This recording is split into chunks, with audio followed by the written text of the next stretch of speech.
दोस्तों नमस्कार।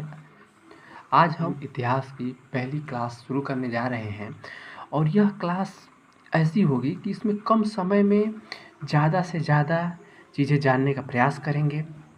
और इसमें हम आज का टॉपिक में जानेंगे कि बंगाल राज्य पर किस प्रकार से मुर्शिद कुली खान ने अपना पूरा नियंत्रण कर लिया।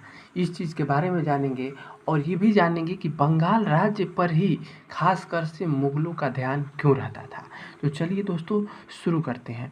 तो बंगाल राज्य, सबसे पहले बंगाल राज्य के बारे में जानने से पहले उस समय हमारा जो बंगाल था वो पश्चिम बंगाल, बांग्लादेश, बिहार और झारखंड और उड़ीसा से मिलकर बना था। उस समय बंगाल राज्य जो था बहुत बड़ा हुआ करता था। हुआ क्या कि 1700 ईस्वी में औरंगजेब ने मुग़ल बादशाह जो दिल्ली से शासन चलाते थे हर एक प्रांत में, वो 2 नियुक्तियाँ करते थे। वो भी अभी बताएंगे कि वो कौन सी 2 नियुक्तियाँ होती थी।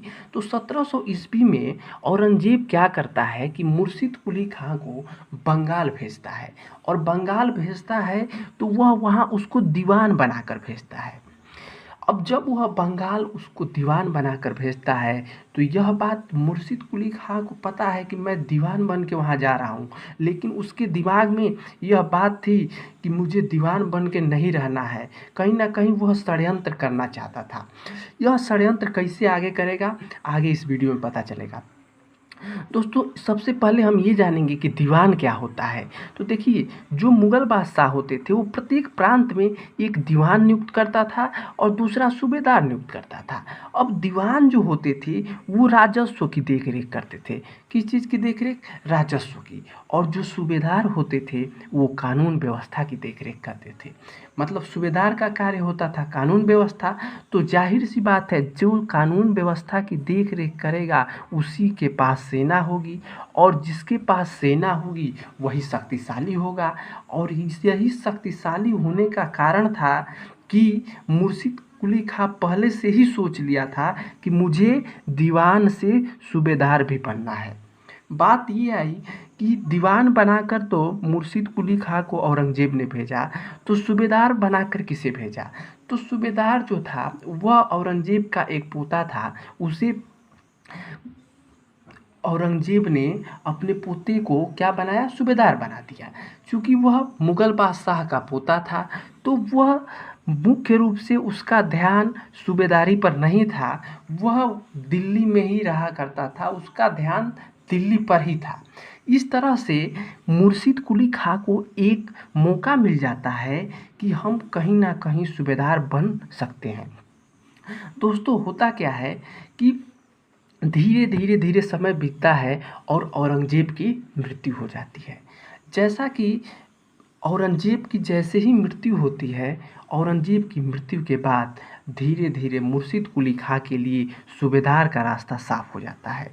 यानी कि अब जैसे ही औरंगजेब मृत्यु होगी औरंगजेब की, तब जाके मुर्शिद कुली खां वहाँ का क्या बन जाएगा? सूबेदार बन जाएगा। आशा है दोस्तों कि ये बात समझ में आ रही होगी। और जब यह सूबेदार बनेगा तो अब इसके हाथ में कानून व्यवस्था भी हो जाएगी और प्लस उसके हाथ में राजस्व हो जाएगा। और जिसके हाथ में कानून व्यवस्था हो और जिसके हाथ में राजस्व हो वो वहाँ का सबसे बड़ा शक्तिशाली आदमी बन जाएगा। यही बात मुर्शिद कुली खां पहले ही सोच के रखा था। बात ये आती है कि आखिरकार बंगाल में क्या था कि मुग़ल बादशाह जितने भी थे उनकी नज़र बंगाल पे थी। तो बंगाल पर नज़र रहने का कारण यह था कि बंगाल से सबसे अधिक राजस्व मिलता था। जितने भी प्रांत थे उसमें सबसे अधिक राजस्व कहाँ से मिलता था? तो वह था बंगाल। क्या कारण था? कारण वहाँ ये था कि वहाँ गंगा ब्रह्मपुत्र का डेल्टा बनता था। डेल्टा, गंगा ब्रह्मपुत्र डेल्टा बनाती थी और डेल्टा बनाने के कारण वहाँ की मिट्टी क्या थी? उपजाऊ हो जाती थी, जिससे वहाँ पर राजस्व की प्राप्ति अधिक होती थी। ये बातें आपको समझ में आ गई होगी कि बंगाल राज्य जो था पहले पश्चिम बंगाल, बांग्लादेश, बिहार, झारखंड, उड़ीसा से मिलकर बना।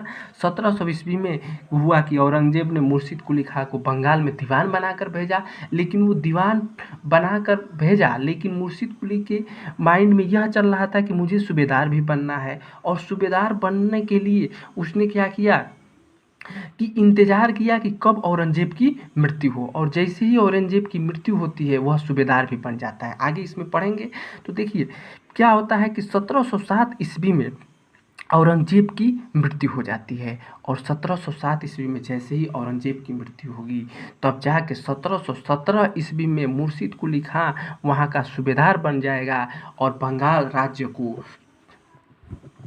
स्वतंत्र राज्य की घोषणा कर देगा। मतलब बंगाल राज्य को अब स्वतंत्र कर दिया। स्वतंत्र का मतलब यहाँ ये है कि अब यह मुगलों से आज़ाद हो गया। मतलब अब इस पे नियंत्रण जो है मुगलों का नहीं रहेगा। बस यहाँ ये मतलब है कि स्वतंत्र राज्य का मतलब यहाँ यह है कि अब यह बंगाल पर जो मुगलों का नियंत्रण रहता था अब वह नियंत्रण सीधे मुर्शिद कुली खां का होगा, न कि मुगल बादशाह का। यहाँ तक आप बात आपको समझ में आ गई। अब जैसे ही मुर्शिद कुली खां ने इसको स्वतंत्र राज्य की घोषणा की, उसके तुरंत बाद उसने अपनी राजधानी मुर्शिद कुली खां ने मुर्शिदाबाद पकड़ी थी। ये चीज़ आप ख्याल कीजिएगा कि मुर्शिद कुली खां ने अपनी राजधानी कहाँ बनाए थे, तो ये याद रखना है कि मुर्शिदाबाद। अब बंगाल जो है पूर्ण रूप से क्या हो गया है, पूर्ण रूप से स्वतंत्र राज्य बन गया है। और बंगाल स्वतंत्र राज्य बनने के बाद क्या क्या और घटनाएं होती है हम पढ़ेंगे नेक्स्ट वीडियो में। ठीक है, तो मुर्शिद कुली खां उम्मीद करते हैं कि ये चीज़ें आपको समझ में आई होगी। धन्यवाद।